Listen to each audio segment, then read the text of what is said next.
Okay, we're going to go ahead and talk about quadratics in this whole chapter. So we're going to start out by using Desmos. So make sure you get that pulled up on your computer. Select or go to desmos.com, select the little graphing calculator button. We're not going to go there yet, but we're going to talk about a few things here. Any quadratic can be written in this form right here of a number times something squared plus another number times that power to the first plus another number that doesn't have your variable. Typically, the number that's in front of your squared term we refer to as a. The number that's in front of your term to the first power we refer to as b, and then the number that doesn't have any variables hooked up with it we call c. Now, when you graph a quadratic, you get a parabola, which is kind of a U shape. It's either going to be opening up or down. So we have our axis of symmetry, which would be a vertical line that cuts it in half. A vertical line is always x equals, and to find that, you take the b value, which is in front of x, take the opposite of that, and divide it by 2 times whatever a is. That also happens to tell you the x-coordinate of our vertex, because it's always nice to have our vertex, because our vertex is right in the middle, where half of it's on one side, half is on the other side, because it's our axis of symmetry. So when we're talking about our y-intercept, where you cross the y-axis, is that c value, the number that's being added or subtracted, because that's when your x is 0. Well, if you plug 0 in here for x, everything drops out except for that c value. Now, your a value, the number that's in front of your squared term, a, determines whether it opens up or down. If a is greater than 0, it opens up. And if you open up, going up like this, you have a bottom point, so then you have a minimum. If a is negative or less than 0, it opens down, so it would look like this here. And well, if you open down, it has a top point, so we would say it would have a maximum. It's important to note that your max or min value will always occur at your vertex. So if you are opening up, your minimum value will be the y-coordinate of the vertex. Your maximum value when you're opening down is the y-coordinate of the vertex. So just be aware of that. So we're going to go ahead and graph this.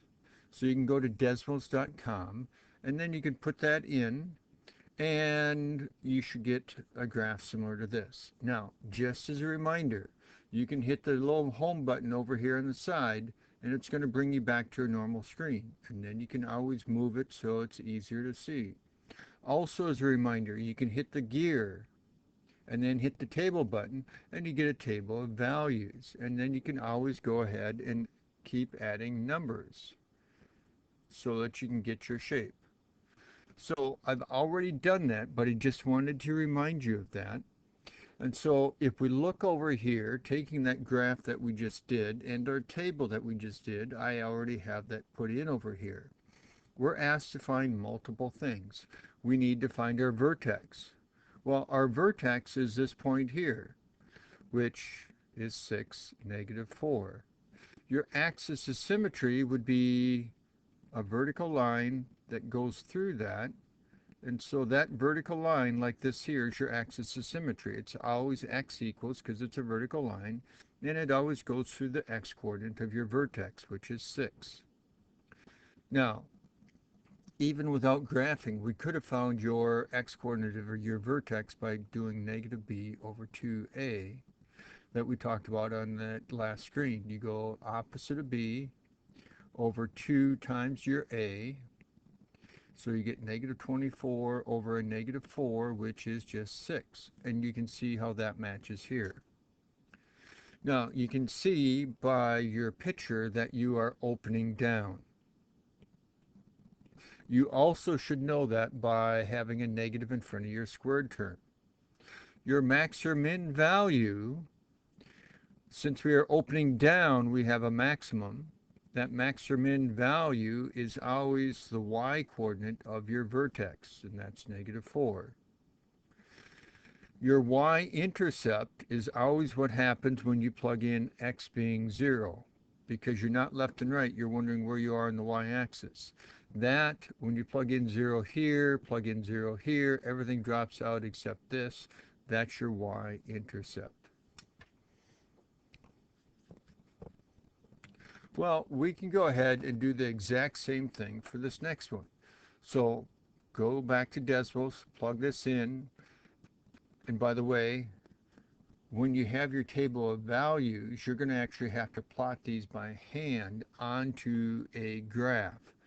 I already put our graph in here, but you'd want to make sure you plot these by hand. So go to your vertex, go right 6, down -4. Then here you go right 7, down -6, right 8, down 12. And then you can do the probably at least 3 points in each side of your vertex. So you can plot these. Right 5, down 6, right 4, down 12, and so on. So that's what you have to do to be able to plot these. So take this one, plug it into decimals. Well, when you plug it into decimals, you should get a graph. Remember, you can always hit the home button to be able to bring it back to a normal screen, and it should look similar to this here. And then you can see from looking at your graph that your vertex is right here, which is -2, -2. But once again, you can always get that by going -b over 2a. Opposite of b, so opposite of 4 over 2 times your a. There's nothing in front of your square term, so remember that's 1. So you get -4 over 2, which is just -2. When you are doing your table, you need to make sure you're going ahead and choosing values on each side of that x-coordinate. So here of your vertex. So here we have some values that are bigger than that. But then down here, I put in values that are below that. So your axis of symmetry is that vertical line that cuts it in half, always goes through the x-coordinate of your vertex. And remember, it's vertical, so it's always x equals, and in this case, the x-coordinate of your vertex, -2. You can see that we are opening up. So your max or min value, since we are opening up, we have a bottom point, so we'd say we have a minimum. That's always the y-coordinate of your vertex, which is -2. And then where you are crossing the y-axis, remember that that's when x is 0. You can plug that in up here, put 0 here, put 0 here, and you get this, which is 2. That also shows up on your table. You plug in 0 here, and you get out 2. So that's what's going on for the idea of graphing this stuff. So now, let's go ahead and actually try to find our solutions. By the way, your solutions are where you are crossing the x-axis. So your solutions on this one here would be here and here.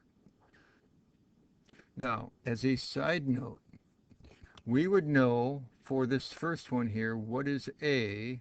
A would have to be negative because we're opening down. C, right here, is where you're crossing the x or y-axis. And then we would know your solutions are where you're crossing the x-axis. There'd be 2 of them here. And then if this was on decimals, we'd do our best guess off of this, going to the nearest, probably 10th. But you can see it must be about 0.8 for that first one. The other one's like 3.2, something like that. Now over here, where we're crossing are nice neat numbers, so you'd say it's -3 and also -1. We would know your A value is positive because we're opening up. Your C value would be right here because that's where you're crossing your y-axis. So here in the lower left, you can see that we're not crossing the x-axis, so there are no solutions. Technically, there's no real solutions. There are complex or imaginary solutions that we'll be getting to. Your A would be positive because you're opening up. And then your C value would be right there of 5. Over here, you can see your C value is where you cross. It's there. You would know your A is negative because you're opening down. And then you can see from your graph, you're crossing here and here. So the graph gives you a nice visual of what your solutions are. And graphing it can give you a ballpark idea. So as we are looking at this one here, we're going to go to decimals, make a table of values, and then we're going to go ahead and graph it and find our solutions. Now, when you make your table of values, once again, you want to go on each side of that negative b over 2a, so opposite of a negative 2 over 2 times 1, and you get 2 over 2, which is 1.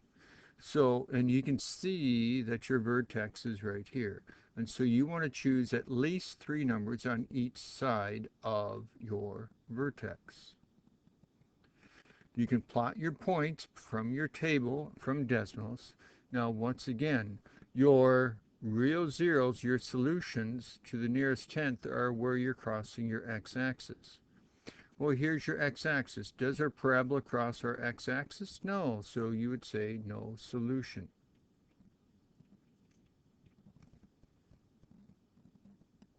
Now, if it did cross the x-axis, you could use decimals to get to the nearest tenth. So go on to the next problem from your notes, which is here, and go ahead and plug this into decimals. Pause the video if needed while you do that. Well, when you're doing this and you do your table of values, once again, you get your vertex, which is -1, and we get some numbers above it, and then you can see I have one number below it here, and then I put in some other numbers below it here. Below, I'm meaning to the left on your number line. So there's your vertex. Your solutions are where you're crossing the x-axis, which are here and here. And since we're supposed to be to the nearest tenth, our solutions would be a -2.4 and also a 0.4. So these two blue numbers would be your solutions.